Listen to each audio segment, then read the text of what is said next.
Hello and welcome. I am Father George Smiga, the author of Little Rock Scripture Studies, Angels in the Bible, and your presenter in the series of videos that accompany it. I'd like to begin with a bit of personal information. I was ordained to the priesthood for the Diocese of Cleveland in 1975. I have served both as a pastor in an active suburban parish and as a faculty member at our diocesan seminary.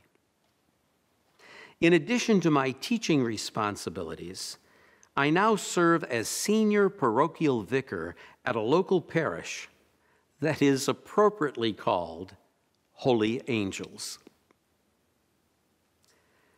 I have found the topic of angels in the Bible richly rewarding. But it did not start out that way. When my editor at Liturgical Press initially suggested the subject, I was rather reluctant to accept it. Was there enough to study about angels? Aside from the beautiful images of them that most of us carry, could a reflection on angels contribute to a person's growth in faith? Now that I have completed the work on this project, I can assure you that the study of angels is both extensive in scope and personally enriching. Allow me to share with you why I say this. Our only way to learn about angels is through the scriptural passages in which they appear. When we examine these passages, two important benefits to the study of angels emerge. The first derives from the variety of biblical passages. Angels appear in many familiar stories of the Bible, such as the Annunciation of Jesus' birth. But they are also found in biblical narratives that are seldom explored and yet are profoundly interesting. I'm confident that as you participate in this study, you will discover biblical stories that you were completely unaware of, or that you read in the past but have long since forgotten. These may include Jacob's strange blessing of his grandchildren, the birth of Samson, or the death of Herod Agrippa. All of these stories mention angels. Therefore, if you wish to know the Bible better, it is valuable to study angels. The second benefit of studying angels concerns a phenomenon we will treat extensively in Lesson 1. In many primitive scriptural passages in which angels play a part, we will find that the angelic character is suddenly replaced by the character of God. I have called this characteristic slippage because an angelic being unexpectedly slips into God's own self. This slippage is a clue that the scriptures identify what angels do with what God does. And it highlights the value of studying angels, because their work reveals the work of God, and their presence is a clear sign of God's presence.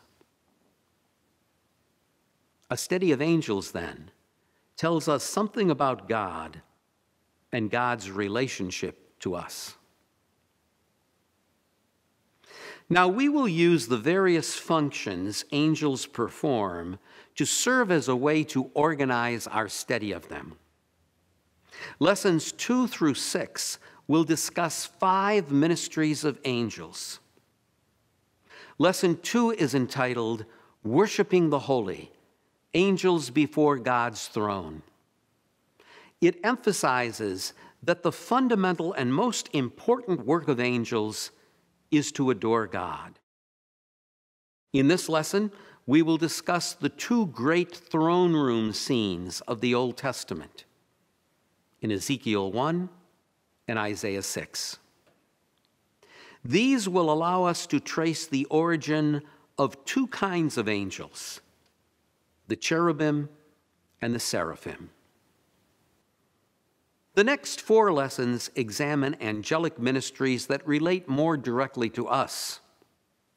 Lesson 3 is entitled, Speaking for God, Angels as Messengers of Joy and Guidance. In this lesson, we will see how angels often announce the birth of a child and are sent by God to guide those who are in difficulty.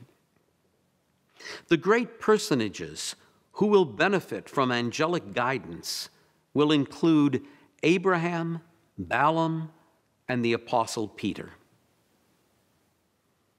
Lesson 4 is Ruling the Cosmos, Angels as Controlling Spirits of the Elements and Nations. Both Old and New Testaments understand that angels empower and guide the operation of the world. For example, the ancients believed that God had appointed an angel to guide each nation and all the elements of creation, such as the sun, the winds, and fire. Lesson 5 is called Destroying Evil, Angels as Ministers of God's Judgment. In this section, we will see how angels are sent to confront evil in the world. We will analyze stories concerning King David and Sodom. In the New Testament, we will discuss how angels are shown to accompany Christ in the judgment on the last day, and how Satan is defeated by angelic forces in the book of Revelation.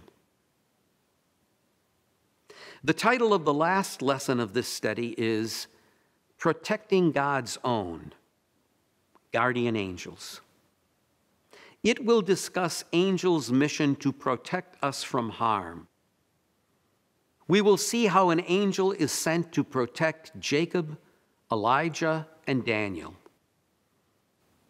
And we'll take time to appreciate a biblical narrative in which an angel plays a major role, the book of Tobit. In the New Testament, we will see how angels protect Jesus, the Holy Family, Peter, and even ourselves, because our study will conclude by discussing the belief in personal guardian angels. One final note. In writing this study, I have attempted to bring together 2 of my passions, Scripture and homiletics. In each lesson, I have not only done my best to present accurate biblical scholarship, but I have also offered suggestions on how particular scriptural texts may impact our lives. You will find these suggestions throughout the study in the sections labeled with the heading, Contemporary Relevance.